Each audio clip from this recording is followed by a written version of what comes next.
Today is day 3 of your transformation project, and in this video, we will be reflecting our pre-image across the x-axis. So here, my x-axis is my point of reflection. So remember, with reflections, you're just going to, it's a mirror image. So here, if A is 2 points above, it'll be 2 points below. So I'm going to go ahead and I'm going to plot my points. And we will be doing this in quadrant 4.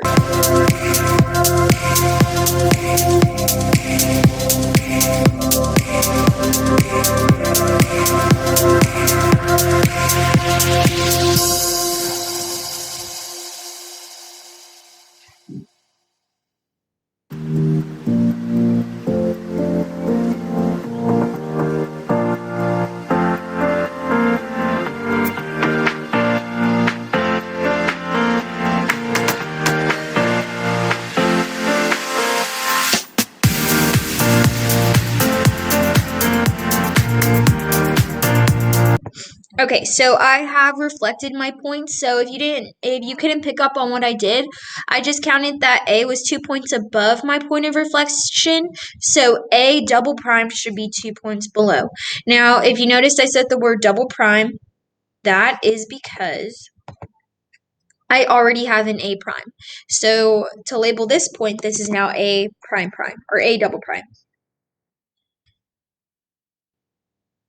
And then I'm going to change the color of that to green. I'm going to go ahead and label all of my points now before we go to our data sheet to record them.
Okay, so I have just finished naming my points. So now what I'm going to do, before I go ahead and connect the dots, I'm going to transfer my points to my data sheet. So for A prime, I have this at 3, -2. So A prime will be at 3, -2. And again, we need to label this as reflection. And this is across the x-axis. And we can make this a bit wider.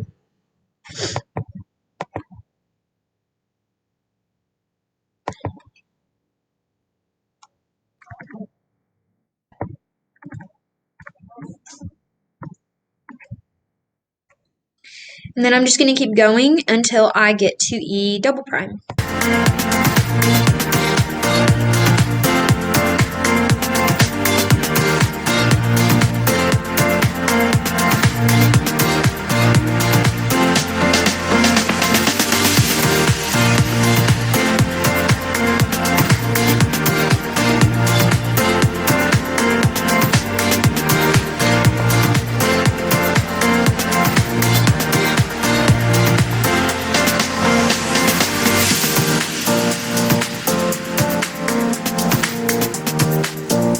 So I just finished recording all of my points on my data sheet. Now, if you had picked up on the pattern, you would have been able to notice that my y's were always going to be negative. And remember, this is because whenever you reflect across your x-axis, your x always stays the same and your y changes. So whenever it comes to writing your algebraic transformation, for your reflection, since we reflected across the x-axis, our x stayed the same and our y changed, and again we represent change with a negative sign. So now all that's left for me to do is to go ahead and connect my points with lines. So I'm going to go ahead and do that.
Okay, so now that I've connected my points with lines, I'm going to go ahead and lastly just insert a text box, and I'm going to label this as reflection.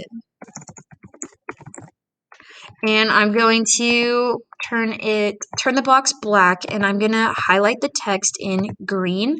I'm going to put the text in green.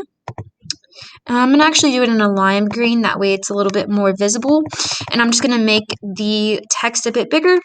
And again, that is a reflection across the x-axis. So at this point, you should have your pre-image, your rotation, reflection, and you should have both of your algebraic representations for a reflection and a rotation. Again, come back tomorrow for the very last day, which will be a translation.